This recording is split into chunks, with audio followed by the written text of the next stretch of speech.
artist, the poet, the figure model who loves to show it. All these are beat. All these you'll meet in A Bucket of Blood. Come to the land of living dreams, where realists dream of the unreal, beatniks at their bawdiest, the creative urge at its most primitive. Love is art, art is love. It's the weirdest and the wildest.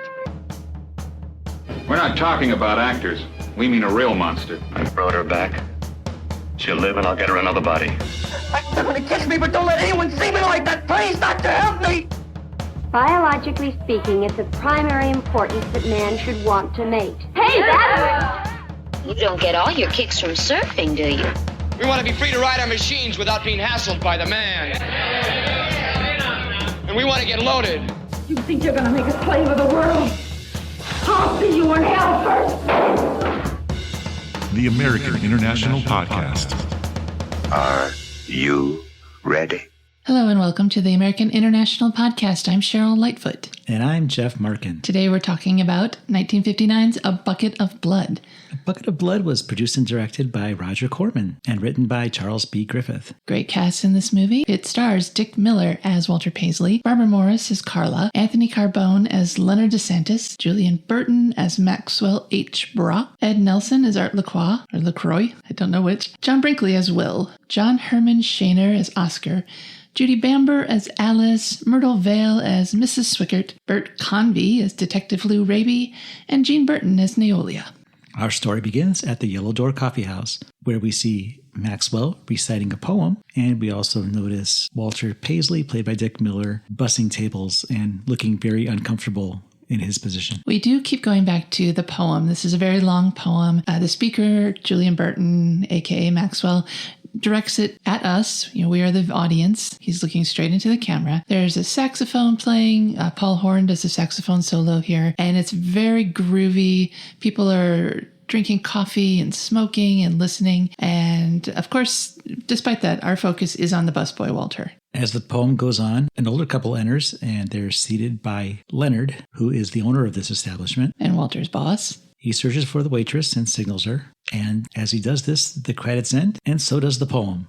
It's a great poem, though. You should look up I was going to say lyrics, but you should look up the text of the poem. It's on the IMDb page for this movie. Walter gets in trouble from Leonard because he's looking at Carla's picture. Carla's an artist. Everyone in this movie is some kind of artist, poet, musician, something. And he is supposed to be bussing, but he pauses briefly, very briefly, just to check out Carla's picture. And he gets in trouble from Leonard, who wants him to keep bussing. And this is when Lou enters, played by Bert Convy, and he nods to another guy, who in turn goes out to make a phone call. So it turns out that the guy making the phone call is an undercover cop. He's staking out the Yellow Door, looking for people doing drug deals, trying to find out who's selling, who's buying, and that kind of thing. But he doesn't really have anything to report just yet. Back inside, Max is seated at the table with his group, and he's complaining that no one was listening to his poem. But then Walter recites part of the poem, word for word, and Carla is impressed.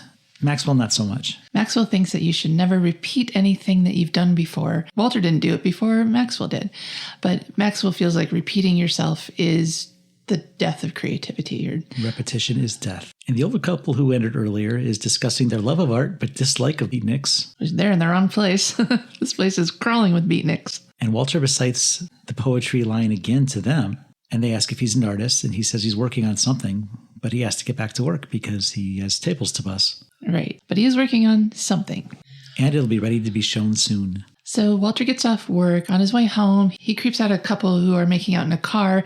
He stops and stares for a little too long, and he gets caught doing it. The guy says something to him to make him scurry on home. He gets home, and his landlady, Mrs. Swickert, is waiting for him. She's looking for her cat, which has gone missing. Frankie. Poor Frankie. He says he hasn't seen Frankie, and Mrs. Swickert says that if Walter should see Frankie, to tell him that she has a big piece of halibut waiting for him. Wow, that's a lot for a cat. They're usually happy with just a little bit of kibble. Walter heads inside and starts to work on his project. He also makes dinner, so he puts a can of soup on the stove. He picks up some clay that he's been working with and a picture of Carla that he happens to have on his table, and he starts to mold the clay. It looks like he's trying to do a bust of Carla, because at one point he throws some clay on his pile of clay, and tells it to be a nose, be a nose, be a nose. Yeah, he's a very frustrated sculptor because his hands aren't making the art that his brain wants them to. I understand how that goes. I can't even draw better than a stick figure myself, so I understand completely. And this whole time, we hear Frankie the cat meowing, and Walter looks around but doesn't see him, but it sounds like he's in the apartment with him. He eventually tracks the sound to the wall of his apartment. Somehow Frankie got inside the wall and is meowing from in there, which is a terrible place to be for a cat. Walter's soup starts to boil over, but he has other things to worry about. He grabs a knife to cut Frankie out of the wall, but because his hands never do what he wants them to, he impales the cat with the knife through the wall. Yeah, that was a lucky first strike. I'm not lucky for the cat, which lets out sort of a death yowl and is no more. Walter carves out the plaster of the wall so that he can remove the cat. And this cat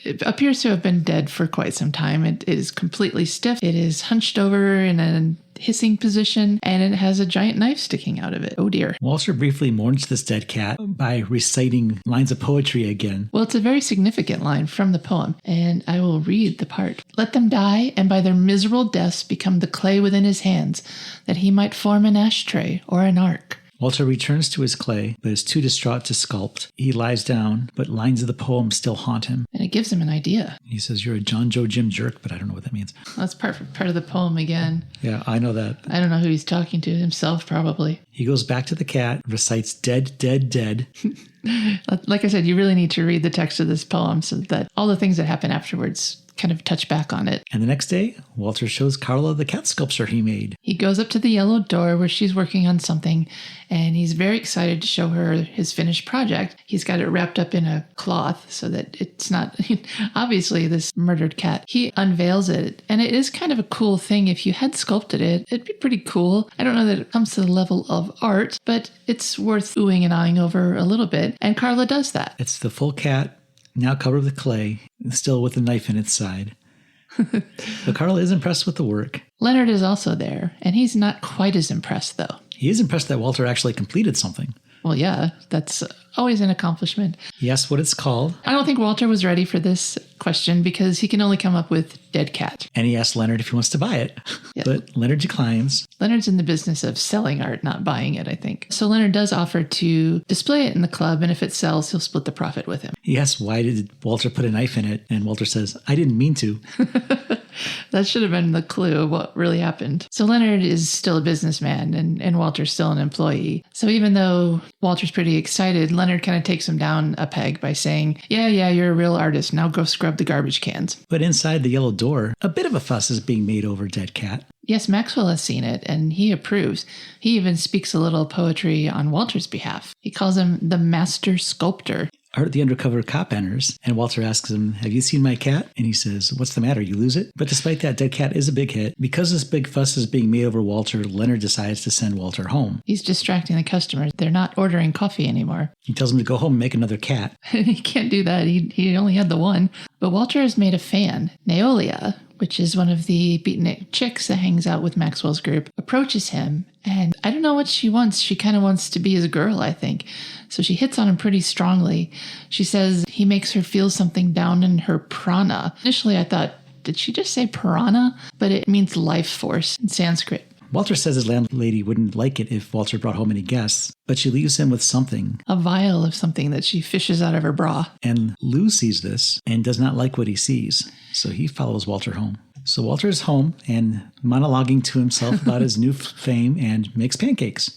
Well, he starts to make pancakes. He never actually gets to eat anything that he makes in this movie. But he's kind of imagining the good life that's about to be his because he's now a famous artist. There's a knock on the door, and it's Lou. And Walter lets him in. Lou immediately goes into cop mode, and Walter doesn't know what's going on because he had no idea Lou was a cop. He left the drugs just sitting out where Lou could find them because either in Walter's innocence or his stupidity, he didn't realize what he had, and he just let it sit out there. Lou tells Walter he's under arrest. He explains that it's heroin in the vial and wants to know who his dealer was. He wants to know where it came from. Walter's very flustered at this point. He doesn't really understand that, this is Class A barbiturate or whatever it is, and that he's a felon now for possessing it. Lou pulls on his gun, doesn't point it, and says, don't make me have to use this because Walter's not cooperating with being arrested. Right, but Walter feels like he's about to get shot. So he goes on the attack. He has this flat pancake skillet, and he brings it down sort of like tomahawk style on Lou's head. Mrs. Swickert had heard this ruckus, and she goes to check up on him. And there's a long pause before Walter can answer the door, and there's a lot of fumbling and moving of something behind the door. And finally, when the door opens, she goes into his apartment, and she starts nagging at him for the noise. And she tells him that he needs a girlfriend. She doesn't have to be pretty, but she just needs to take care of Walter. And Walter says he's pretty good at taking care of himself. Which is not true. And he pushes Mrs. Swickert out the door. But not before we, the audience, see a hand kind of flopping down from the ceiling. And it's in view of Mrs. Swickert. She could have seen it and she just turned around. But Walter fortunately hustles her out before she gets a chance to notice that. So Walter starts cleaning up the mess he made because there's Lou all over his apartment now. The hand is dripping blood. So Walter has to get a sauce pot from the kitchen to catch all this blood. And it keeps getting like more and more. The flow increases. It's loudly splashing into this pot.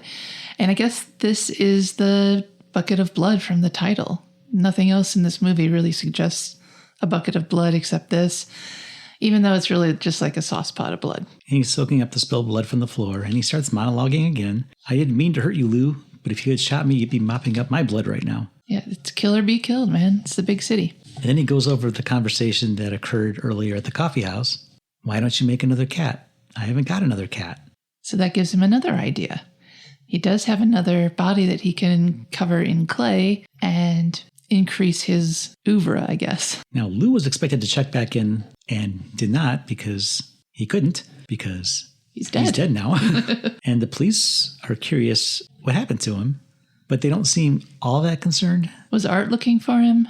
Yeah. He was calling in. I think they asked if Art had seen him. Oh, right. Yeah, the two cops on the beat. So they have kind of an APB out for Lou, but he could be anywhere. There's no reason to suspect that he's been hatcheted by a frying pan just yet. Back inside the yellow door, Leonard accidentally knocks over Dead Cat and finds a tuft of fur through the clay. This is when Leonard realizes what's really happening, but for reasons of his own, he's not going to say anything just yet. Well, somebody has already offered money for this cat. And he realizes that Walter might be onto something here, and it might be a moneymaker for Walter and, of course, for Leonard. There's an artist performing at the Yellow Door. He's performing the Ballad of Tim Evans, and it's a song about murder. Or a murder ballad, as they are more commonly known. How appropriate, how fitting. Leonard has Walter sit down and informs him that someone has offered $100 for Dead Cat, so that's $50 apiece. Walter's pretty excited about this. Now he's a real working artist. But Leonard starts teasing Walter about what he's going to sculpt next. Another cat, a dog, cockroaches from his apartment. But Walter's already got the next project. If it's not already done, it's about to be done. And he tells him he's doing something called Murdered Man. This news makes Leonard a little bit ill. He looks really queasy here. Now, the art collector who offered to buy Dead Cat for $100 is negotiating for a higher price because this sculpture is worth it. So this is Bruno Visoda. There's actually two people interested in the Dead Cat sculpture, and he's the second one. Someone else already has it and is looking at it, or at least that's what Leonard says. And Bruno, the art collector, is so interested in it, he ups his price from $100 to $500 in just like a heartbeat. So this definitely keeps Leonard on the side of not reporting what's actually happening. Yeah, Leonard agrees to this price, but says he doesn't have the cat right now, but he will get it and sell it for the $500. Of which Walter will only receive $50. So he's not terribly scrupulous. So Carla and Leonard accompany Walter to his home to see Murdered Man. And it's under a sheet, and he unveils it, and they both gasp. I mean, it's a really gruesome sculpture. There's no gore, but there is a big split down the skull where Lou had his brains cleaved in two by the frying pan. This makes Leonard so... he almost faints. He's so distressed at seeing the statue. She's repulsed, but impressed. She thinks it's a sign of real talent, and she's encouraging Walter. Little does she know she's encouraging him to do more murder. Walter suggests they take Murdered Man down to the Yellow Door. Leonard, thinking fast, suggests instead of bringing Walter's art to the Yellow Door, piece by piece, they should feature it in a show. Which means he'll have to do more pieces than just the 2 that he's already done so far. Leonard's the only one who knows it right now that this is how he's doing his art. So I don't understand why he's encouraging him to do more. Well, for the money, obviously. But he also doesn't want to be an accessory, which is why he won't have it in his coffee house. That makes sense. So Leonard gives Walter his half of the $500, which comes to $50. What a pal. Even though he hasn't received payment yet, but he's relatively sure it's going to sell, and he wants to keep Walter happy, and he wants to keep away from the yellow door. So basically he tells him that he's an artist now, and he doesn't need to come and bust tables. Oh, but Leonard does actually suggest that Walter think of doing some freeform art, which means he wouldn't be killing people, but that's not anything that Walter would be capable of. So it's kind of a suggestion totally in vain here. And even Carla thinks that's ridiculous because he appears to have such a talent for the human form. Realism here. It's like a real murdered person almost. So since he no longer has to work as a busboy, Walter enters the yellow door as an artiste. Just by saying artiste, now you can picture him in a beret with a silk cravat and some sort of smock that he's wearing. Cigarette holder. Yeah, cigarette holder. And his whole carriage has changed. When he was a busboy, he was nebbishy and hunched over and timid. And now his posture is straight. He's excited. He's confident. He's just not Walter anymore. He sits down at a table and gets Sylvia, the waitress, to take his order. That's a new thing. Normally, he's waiting on people, and now he's getting waited on. Must feel good for him. And Maxwell and company go to join him. But they have a new person here who's been out of town for a while. It's Alice the model. Yeah, Alice arrives and wants to know why the busboy is sitting at the table. Walter tries to explain that I'm an artist now, not a busboy anymore. But she's not having it. She's very rude to him. But she does offer to model for $25 an hour. I think she probably assumes that he can't afford it. And she puts him down and says, "You're just a farm boy, and we're all sophisticated beatniks." That's more of a put down of her, I think, than him. Somehow she has a lump of clay in her hand. She dares Walter to create something with it, puts it in his hand, and he just sort of smears it on her hand and says, "Look, there's a hand." She scoffs at him because that's not art. But Maxwell thinks it's hilarious. So Walter leaves in a huff. But later Walter goes to Alice's house to apologize. Well, he followed her home. And once she gets to her apartment, he knocks on the door. He says he was rude and he would like to hire her to be his model. And not just any time, but tonight. And she reminds him of the price, and he says that $25 an hour is fine. So she grabs a sweater and goes with him. So they go back to Walter's apartment. Miss Swickert just misses him entering. Right. Alice must not have been too impressed by his dingy little apartment that's cluttered and pretty gross looking. But she starts to disrobe. She's a nude model. And we don't see this, obviously.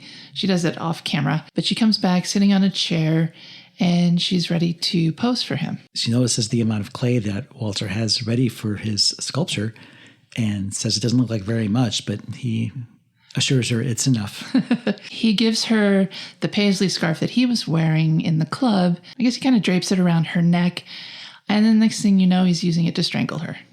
So the next day at the artist's pad, Walter asks for some of the fellas to help him with something. And with that, Walter reveals his latest masterpiece. It's a nude woman on a chair, and she has been choked to death. Yep, she's in the throes of death. The other artists are appreciative of this work. They think it's great. Maxwell announces that he will throw a celebration that evening in Walter's honor. And for this event, he will also compose a new poem. Wow, that's probably something that only happens once a day. And he also gets a kiss from Carla. At the party, Walter is the man of the hour. He's a little tipsy. He's a lot tipsy. Sitting on a throne with a paper crown on his head and a plunger in his hand. I guess that's like a regal scepter or something, but just as a joke, of course. Maxwell stands up to recite his new poem. Walter seems to be enjoying it at first, but he's quickly looking a little uncomfortable.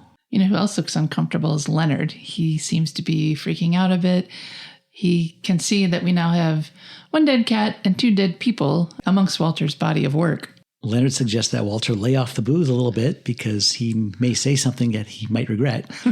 That also Leonard will regret. Maxwell beckons him over to their table and says that he feels ignored, and Walter says that he'd never ignore them because he knows what it's like to be ignored. And he does. You can kind of sympathize with a person who's always been on the bottom rung of society, and now he finally gets a chance to shine, unfortunately, through the mechanism of murder. Walter starts dreaming about what he's going to do in the future here. He claims that he's going to make many, many more statues, and the kind of statues he wants to make include celebrities and the mayor and opera singers, guys who sell things on TV. I think no one is safe at this point. So even in his drunken state, Walter realizes that in order to keep this going, he has to keep creating his art. AKA murdering people. So he goes to a mill. It's either a mill or a furniture store. But you just see there's a bunch of lumber, there's somebody working a saw, and Walter goes over to this poor guy and basically just throttles him. Well, first he recites some poetry. Was it one of Maxwell's poems? Yeah, he recites some lines of poetry, and the guy turns around to ignore him because he's obviously a nutcase. And then Walter lunges at him, and we see the buzzsaw buzzing. We don't see any actual gore, but you get the idea that this poor dude had his head sawed off. And it's proven when the next day, Walter surprises Leonard with his latest work, it's a bust. Oh, it's a bust for that guy. Leonard tells him that he should stop making statues. With the underlying subtext here being, please stop killing people, Walter. At the same time this is happening, a kid selling newspapers is yelling out the headline of a furniture store murder where they only found the body but not the head. Leonard says it's time for Walter's exhibition because displaying his art will keep him from creating more. Right. Carla sends out some invitations, but the beatniks from the coffee shop are not invited. At least the rabble aren't. The evening of the exhibition, Walter goes to pick up Carla, and he's wearing a tux. Yeah, he looks really nice. Maxwell refuses to wish him luck because it implies that Walter cannot make it on his skill alone. Maxwell's wearing a tuxedo and sandals here. It's kind of funny. And those that weren't invited to the exhibition are discussing that they can't even imagine Walter as a masculine being. He doesn't have enough vitamin E. So as Carla is accompanying Walter to the exhibition, he declares that he doesn't want to make statues anymore and that he wants to marry Carla. Carla's a little confused here. Obviously, in his head, Walter is on a date with Carla. She kissed him. They're about to be an item. He's finally getting what he wanted, which is apparently Carla. But Carla doesn't feel that way for him at all. Walter takes this very badly, but he does seem to calm down a bit, except that he asks for one favor from Carla, which is to make a statue of her. That very night. So at the exhibition, Walter seems a little antisocial. He's back to his old self. Maxwell tells him that he stands to make $25,000 on just the pieces there tonight.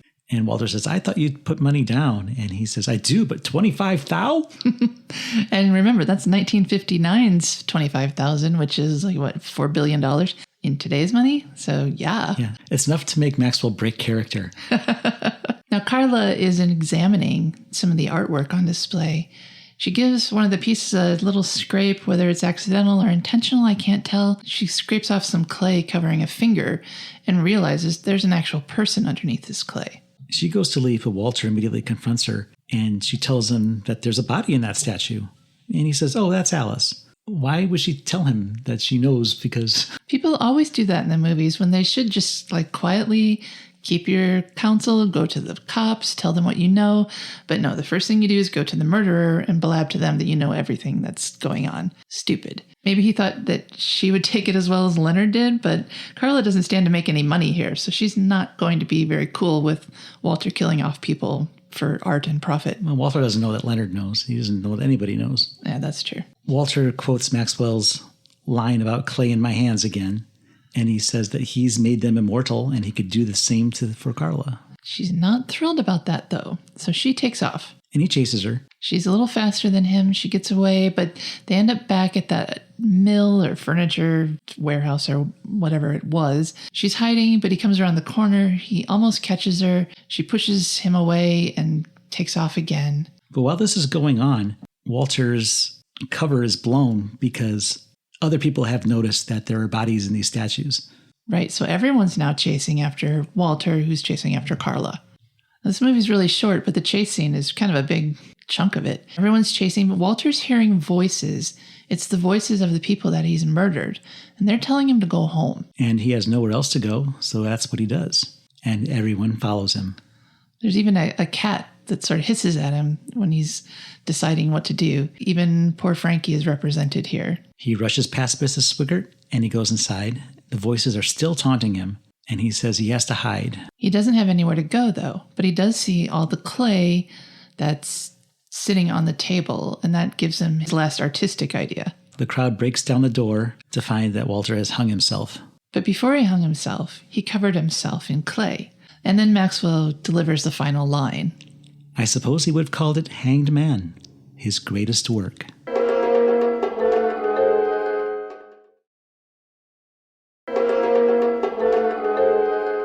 Welcome back to the American International Podcast, where we're talking about A Bucket of Blood from 1959. This was an independent Roger Corman produced project distributed by AIP. Well, they did give Corman a $50,000 budget, and they wanted a horror movie. But Corman didn't really want to do the same thing he'd always done. He hired Charles Griffith to write the script. Griffith wrote about 20 pages of something he called The Yellow Door. And when he gave it to Corman, Corman was kind of shocked to notice that it was a comedy, a black comedy, but still a comedy. And he said he didn't know how to shoot that. And Griffith said, just shoot it straight. And because this was a Roger Corman picture, many of the cast would appear in many of his movies, which in turn was a number of films released by AIP. Dick Miller as Walter Paisley, of course, was in innumerable films. We've seen him already in such films as The Wild Angels and The Terror. We recognize Barbara Morris as the mother at the beginning of Wild Angels when the kid is on the tricycle and riding off. She's the one chasing him down and runs into Peter Fonda. And she was in Rock All Night, Sorority Girl, Machine Gun Kelly, and Teenage Caveman before this movie. All directed by Roger Corman. And she would also go on to appear in The Trip and The Dunwich Horror. And two of the cast members were in Corman's Poe films. Anthony Carbone went on to appear in The Pit and the Pendulum, and Julian Burton appeared in The Mask of the Red Death. Ed Nelson had appeared in Rock All Night and Invasion of the Saucermen. Judy Bamber was in Drag Strip Girl. And of course, Bruno Visotto we saw in The Fast and the Furious, our first episode and AIP's first movie. And he was also in Female Jungle, which he directed, Gunslinger, Rock All Night, Daddy-O, Attack of the Giant Leeches. And he would go on to appear in Hell's Angels on Wheels. And his last film was Bunny O'Hare.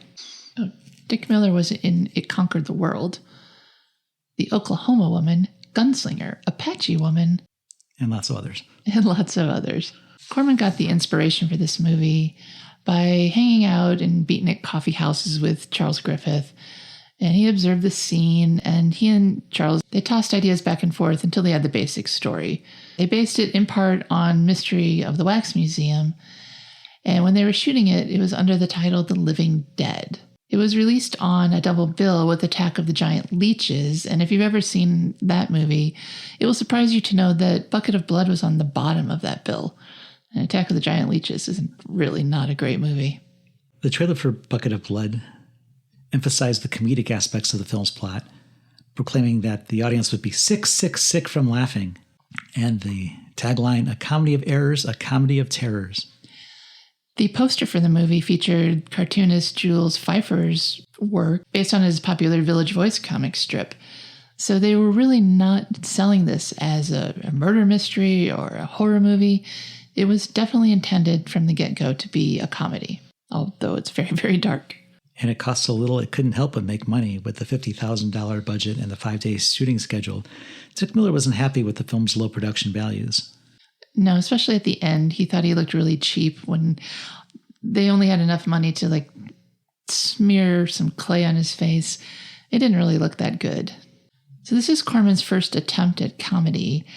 And it's also the first movie in what's known as his comedy trilogy. He would follow this up with Little Shop of Horrors and then a movie called Creatures from the Haunted Sea.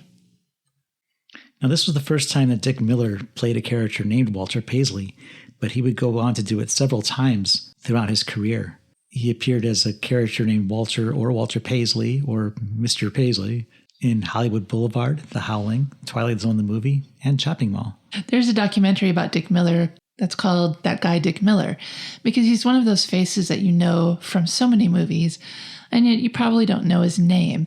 This is the third and last starring role that Miller would ever have. He previously was in Rock All Night and War of the Satellites, which happened before this movie.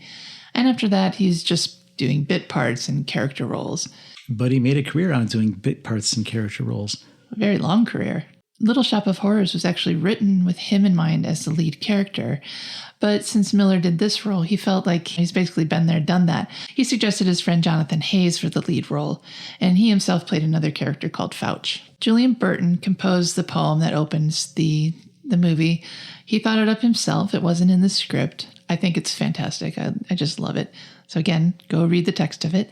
Antony Carbone spends the entire movie walking around with a limp, which was his own creative choice. And Julian Burton appeared in sandals for Walter's gala. That was because his feet were so swollen from wearing sandals throughout the entire movie, he couldn't wear regular shoes.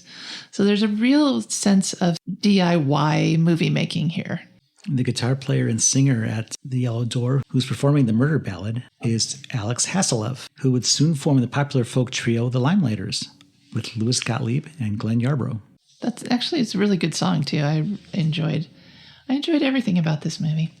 And it wasn't just me. Sight and Sound magazine, in a review, this is a retrospective, not a contemporary review, called the film Corman's best work, with hilarious dialogue and a finale reminiscent of Fritz Lang's M, saying that his low-budget comedy horror pick works both as a satire at the expense of the Beat generation and as a trenchant little allegory about the New York art world in general. Bucket of Blood has fallen into the public domain, so it is very, very available in less than stellar prints. But in the early 2000s, MGM released an official DVD that was the best that this film has looked in years. And since then, we've had a few Blu-ray releases. Film Detective put one out on the BDR format a few years ago.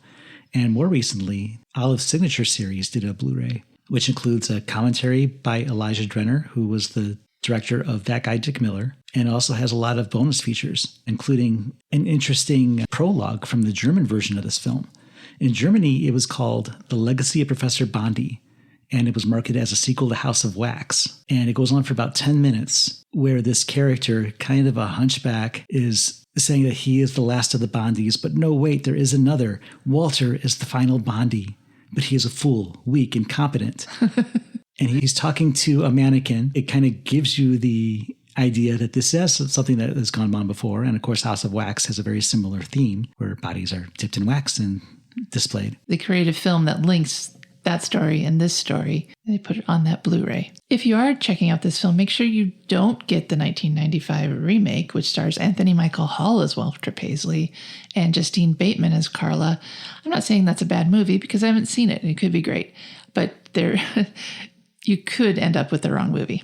The Olive Signature Series Blu-ray also includes scenes from the original script that weren't shot, with plot points such as Leonard planning to exploit Walter even more and that he himself had romantic interest in Carla. I think it's pretty obvious in the movie that he himself has a romantic interest in Carla because he's playing with her hair and he's always kind of attached to her. So that may have been subtext, but it was pretty obvious subtext. One of the deleted scenes, he explains what he's going to do with all the money he's making from his share of the sculptures and says he's going to set up shop in, I forget where, like Spain or something, and he invites her to go with him. Yeah, I bet she wouldn't. She did not. No. So Jeff and I are movie buffs, obviously. We got to meet Dick Miller back in 2018, shortly before he passed away. And recently we got to meet Roger Corman in the same place at Dark Delicacies, the bookstore, where there was a book signing. And we talked with Roger a little bit about our podcast, and he told us about working for AIP, how it was a great productive relationship until the late 60s, when his sort of rebel leanings didn't mesh very well with AIP's corporate, I guess, strictures. And Roger was a rule breaker, and it just stopped working out. So that's when he decided to branch off on his own and create New World Pictures. And this would coincide with a time when James H. Nicholson was going through his divorce and the company had gone public, so there were now shareholders to appease too. Right. And then Roger just wanted to do his own thing, and it just seemed like the time. So we got a lot of great movies from AIP out of Roger Corman. It was a great productive relationship and yielded a lot of work, a lot of which we've already talked about. Certainly more that we will talk about down the line. So Cheryl, I believe you've already told me, but where does Bucket of Blood fall on the AIP scale for you, where A is awesome, I is intermediate, and P is pathetic? Well, awesome, of course. When we first started this podcast, this was the top of my list of movies I wanted to do. I'd already seen it. I love this movie. It's so funny, and it's subtly funny. It's not going to whack you over the head with slapstick humor. It's very subtle. It's very dark, and you have to pay attention to what's going on. It's a very short movie, just over an hour or so, but a lot is packed into that time. The performances are great. I absolutely love Dick Miller. I'm so glad he got the starring role for this movie. No one else could do it as well as he does. I love Julian Burton as Maxwell. He's sort of this gloriously cheesy poet guy. And I think that the budget, obviously you can tell, some of these sets were reused from the movie that came right before and would be reused again. But even though they didn't have a lot to work with, they made the most of it. The cinematography, the director, they really did a lot with the space that they were working in. And I can't recommend this movie enough. It's probably one of my, if not my favorite AIP movie, it's top 3 easily. So definitely an A for me. All right, Jeff, tell me what you think. Well, at 65 minutes, this movie really flies. Watching it and trying to take notes was a very difficult task because everything was happening so fast, I couldn't keep up with it. Yeah, we had to watch it at least twice taking notes, which is not what we usually do. Dick Miller's performance is so good, it just makes me sorry that we never got to see him do a lead again. When he comes in as the confident Walter Paisley, and he's just got that smarmy look on his face. He's got swagger. Yeah.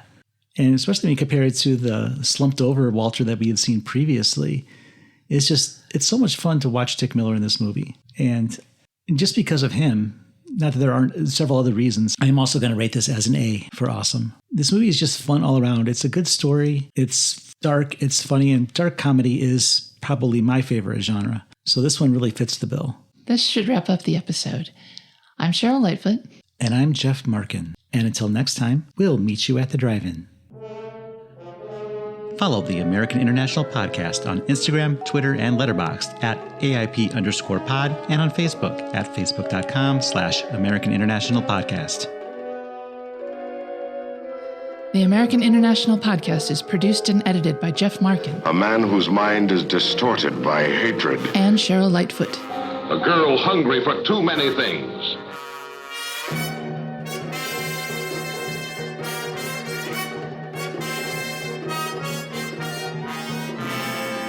The American International Podcast is part of the Pop Culture Entertainment Network.